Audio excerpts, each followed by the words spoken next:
Hi everyone, my name is Rory Yakubov and I'm a math teacher in New Jersey and I'm a big Quizlet user. I've been using Quizlet for the last 4 years in my classroom and now currently out of my classroom with remote teaching. And the 3 out of the last 4 years, I've been actually using the paid teacher account through Quizlet. And the first year I didn't use the paid teacher account, I just used the free account. But this video is going to show you some of the really important key aspects and the benefits of getting the paid teacher account and using it with your students. So let's take a look. So the first thing that's really amazing about the paid teacher account is just the ad-free space. If you look at my screen right now, you're going to see there's no side column ads, and not that there's anything wrong with ads, but I get the luxury of just being able to see my Quizlet study sets and not have any other additional distractions on my screen, which is really helpful for me. The second thing about loving the teacher paid version of Quizlet is that when I go to create a study set, so I'm just going to click on create and go to a new study set, and I want to make a study set here, usually for problems, and I always, whenever I make a basic problem, I might say solve for X, and this title really doesn't go with what I'm showing you. But when I go to enter in terms and definitions, and let's say I do x plus 3 equals 7, and I want my solution to be x equals 4, which, by the way, math teachers, you want to always set up your study sets like this, where the problem is on the right and the answer is on the left. Just trust me on that, because that's how Quizlet studies. They show you the definition and you have to pick the term. So if you put the problem where definition is, then the term is going to be your answer. So a little helpful hint to any of my math teachers out there. And so what you'll notice is when you have the paid version, next to one of these cards, you'll notice there's an option for image. And image lets you put in any graphic that you need. So I'm going to show you a study set where I needed pictures of graphs or pictures of tables, things like that, or pictures of a more complex problem that I really could not type into Quizlet. I mean, think of any of those crazy exponent problems you might be putting in, or if you're a history teacher, think about the images of maps and diagrams. Science teachers, think about all the diagrams and images you might want to put into a study set. So when you're using the free version, you can type in problems and answers or terms and definitions, but unfortunately you can't add images in. One sneak bonus though, if you do have the free account and you find a study set that someone else made that does have images in it, you can still use it. But the problem is you can't create any of your own materials with images. You have to find someone else who already has something, which sometimes works and sometimes just is not enough. It's not exactly what you need. So I love not having ads. I always love being able to add pictures in. As a math teacher, I need tons of graphs, tons of tables, things like that.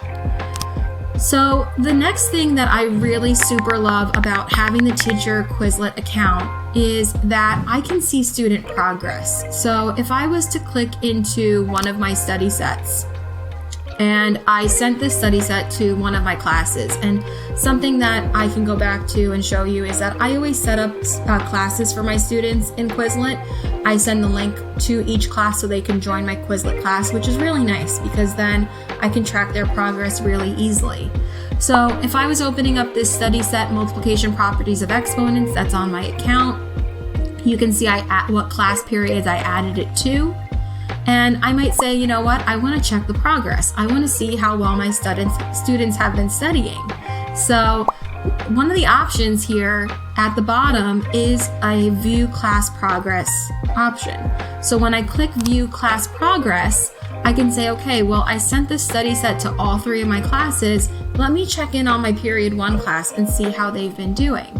So if I go ahead and I click on period 1, for that study set, I'm going to see that, most of my students have tried out test mode. And I can see if they tried out an additional study mode. When I sent them this particular study set, I asked them to do test mode. So this is nice. I can see all the kids who did work on it. I can even see if it's grayed out, that there's no activity and that student didn't do it yet. Maybe this is something that you want to send to a class and say, hey, I want you to do test mode. You have a week to do it. And then as you go in, you can hover over each test and look what it will show you. It'll say the last time they finished this test and what their best score was. So a student can go into test mode, try out some problems and study that way, and maybe let's say get like a 55. Well, they can restart a test. Quizlet will jumble the questions around, shuffle it, do different options for the students, brand new test basically of those problems, and then a student can try again. And what I get to see as a Quizlet teacher is what the best score was.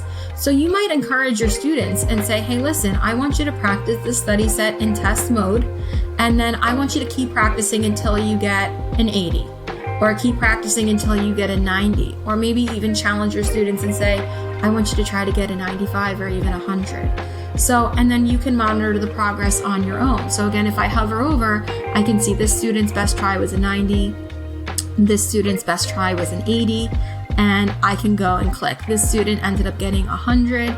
I don't know how many times they practiced. That's okay. The whole point is just to achieve that goal. If you see there's a test with a no green check mark, you can hover over. This means this student was trying out the test, never finished it, never submitted it, and so that's why I have no check mark there. If they submitted it and got a 0, then there would be the check mark there, and I would know it's that student's real score. Now, you'll notice that none of these other options are currently lit up, but if a student did attempt to do one of these other options for studying, it would be in bold, just like test is. So what I'm actually going to do is I'm going to find a study set that I know it is in bold. So I'm going to go back into home. You can see here on the left-hand side of my screen, this is where I have my classes. So I have my algebra classes, and I also have a geometry class there. I'm going to click into 7.2, so another study set. I'm going to go over to view class progress. It looks like the little bar graph. I'm going to check in on my period 1 again. And so in this study set, you'll see I asked my students to go into Learn. And what I really love about Learn is students can, in Learn, make it multiple choice only, which is really, really helpful for math problems. Written questions, I usually stay away. Flashcards, I usually stay away from when they're just practicing in Quizlet. I love Learn, gives them multiple choice options, and they can keep going. But here's an example of what a screen would look like if a student did Learn and they started it. If there's a check mark, it means they actually completed all the cards in that study set in Learn. And you can see, so this student completed Learn, attempted the test, but maybe just didn't finish it. This would be an example of a student who finished all the study sets in Learn and then also finished a match game, which my students really love match games. Certain study sets are better for match because some of them are really quick drag and drop type problems. The study sets where it takes a little bit more work, those are not really fun for test. I can see here a student attempted flashcards, test, and match. One student here attempted Learn, flashcards, spelling, and match. Spelling I don't usually ask my students to do, but when I give them options, they can basically do whatever they would like. And again, a check mark means that they did it and finished the set. And if you don't see a check mark, it means they started working on it, but they just didn't complete it. So the last favorite feature of mine of the paid Quizlet teacher account is what we can do in Quizlet Live. Now, Quizlet Live is completely offered in the free version of Quizlet, so you don't have to pay for this feature, but you definitely have a little bit of a perk when you are doing Quizlet Live with your students in the paid account. So you would open up any one of your study sets in your account and go ahead and click on Live. And what happens here in Quizlet Live is you get to select, do you want there to be random teams or individuals? And usually when I'm in the classroom and I'm not remote, which I am right now at this moment, I would be doing random teams. I would select on teams, have my students get grouped up, have them move around the classroom. Right now with being remote, I really love the option for individuals. So that's the option that I usually go for. Now, regardless of which version you end up going for, if you want your students to be in teams or have them play by themselves, when you select that option, the paid version now gives you an additional option of how to play. You can either play where you get the problem and all of the answer choices, or you can have it in reverse, where you have actually the answers show up and then the questions underneath as your options, which can really be super helpful, especially for certain types of math problems. that kind of setup really requires a little bit extra thought, and that might be a really good option for you. Well, I hope that you saw a lot here about some benefits about the paid version for Quizlet Live. Quizlet keeps coming out with so many more additions. They're constantly changing the way things look, adding more options to it, and so that paid teacher account is super worth it in my opinion. I loved the free account, but I became a more active user definitely with the paid version for sure. So I would definitely recommend it and totally check it out. Thank you so much for watching. Bye.